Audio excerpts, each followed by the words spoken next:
Daily நடக்கிற பிரச்சனைகளுக்கு சம்பிரதாயத்துக்காக tweet போடுறது, சம்பிரதாயத்துக்காக அறிக்கை விடுறதும், சம்பிரதாயத்துக்காக நானும் மக்களோட மக்களா இருக்கிறேன் காட்டிக்கிறதும், சம்பிரதாயத்துக்காக மழை தண்ணியில நின்று போட்டோ எடுக்கிறதும்,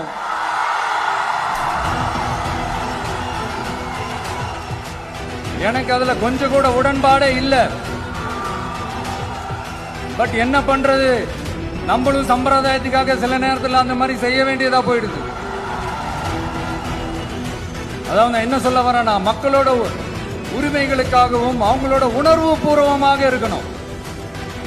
என்ன ஒவ்வொருத்தரும் அவங்க குடும்பத்துல ஒருத்தனா நினைச்சிட்டு இருக்கிற அவங்க தமிழ்நாட்டில் அவங்களுக்கு எங்க என்ன பிரச்சனை நடந்தாலும் அவங்களோட உரிமைகளுக்காகவும் அவங்களோட உணர்வு பூர்வமாக இருப்பேன். எப்பவுமே அப்படிதான் இருப்பேன்.